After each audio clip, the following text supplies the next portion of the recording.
Hi everyone! Welcome to Feebee's Kitchen, and for today's episode, magluluto tayo ng ham and cheese roll. Tara, samahan niyo ako.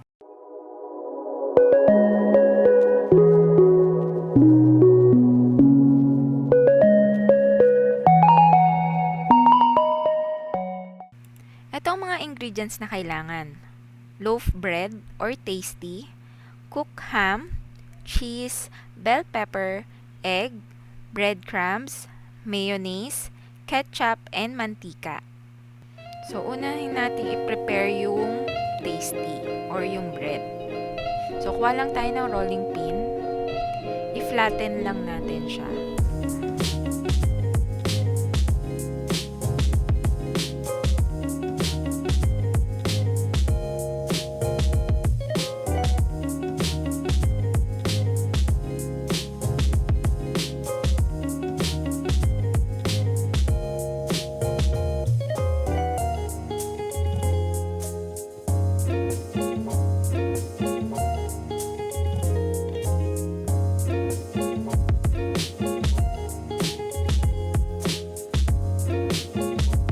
Flat na flat para mas madali siyang i-roll.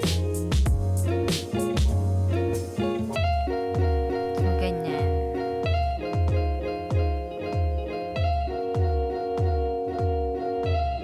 So, gawin lang natin yung iba pa.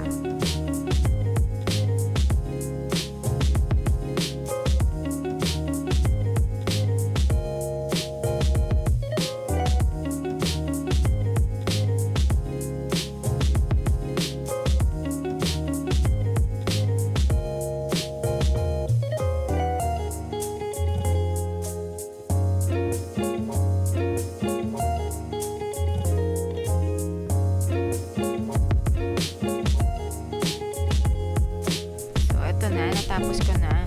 Yan siya. Ganyan ang itsura niya. Then, kunin natin yung mayonnaise and yung ketchup. Pagsamahin lang natin siya.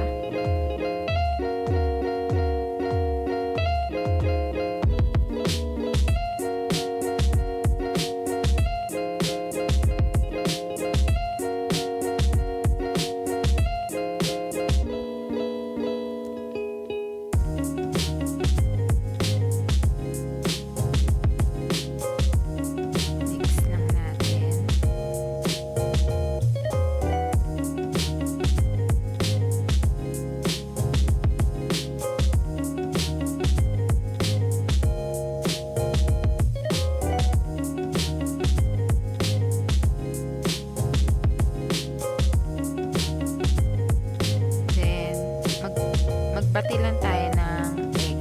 Isang egg.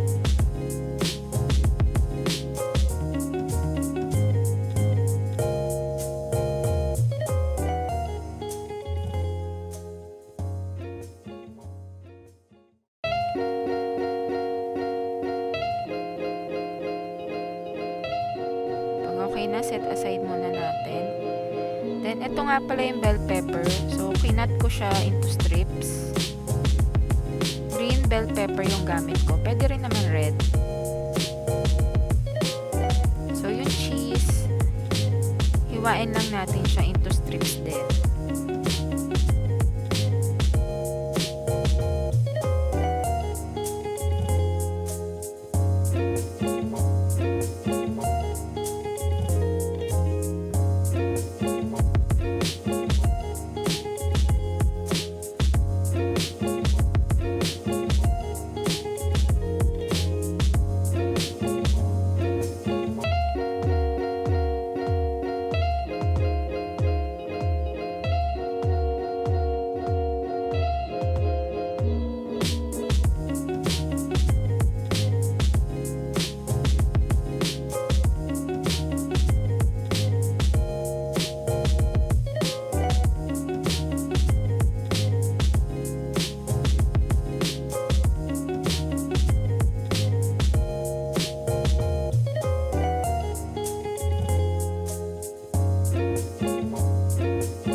siyang i-assemble. So, sa isang tasty, lagyan lang natin siya nung pinagmix natin na ketchup and mayonnaise.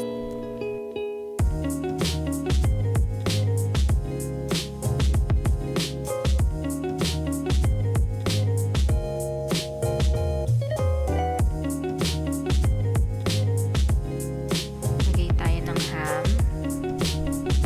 cheese,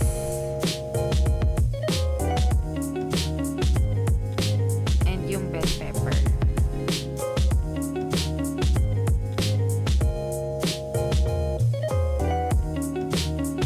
Tapos i-roll natin.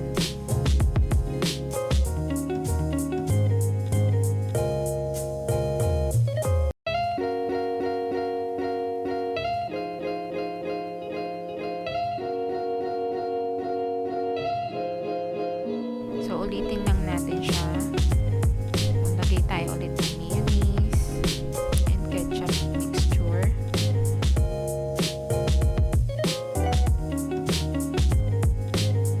Medyo napadami yung lagay ko dito. And then yung ham. Bell pepper. And then yung cheese. Yung ibang gumagawa nito, tinatanggal nila yung sides ng tasty or ng tinapay. Pero ako hindi na. So, yan. Pag na-roll na natin lahat, so ito yung tsura niya. Kunin lang natin yung egg na binati natin kanina. And then yung breadcrumbs. Japanese breadcrumbs yung gamit ko dito. Pwede rin naman yung ordinary na breadcrumbs.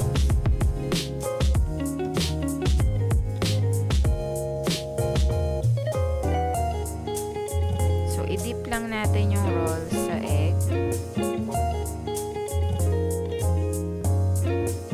And then sa breadcrumbs.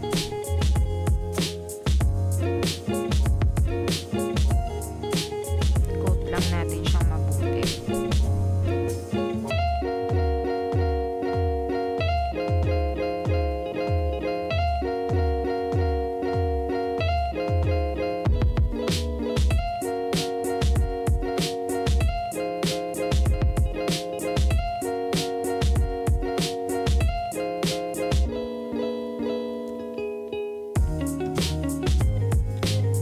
Ulit-ulitin lang natin yung process.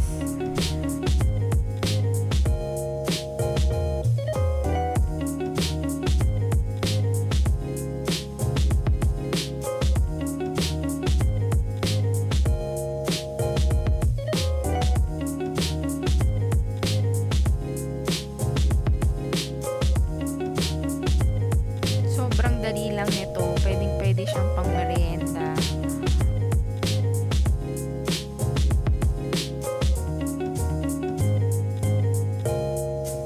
Pagtapos na natin balutin lahat ng breadcrumbs, pwede na natin simulan mag-fry. So, sa isang pot, lagay lang tayo ng maraming mantika or para ma-deep fried. Sa akin, medyo deep fried lang. So, ayan. Lagay lang natin yung make sure na mainit na yung mantika.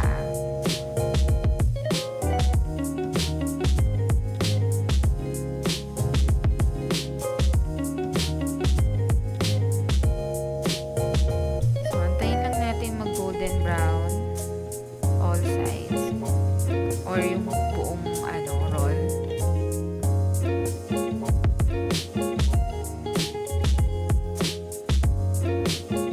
Ayan, hanguin na natin pag golden brown na.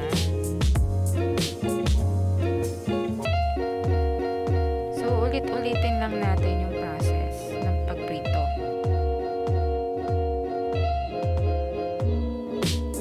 So, hanguin na natin. And this is our finished product, ham and cheese roll. Thank you for watching. Happy eating!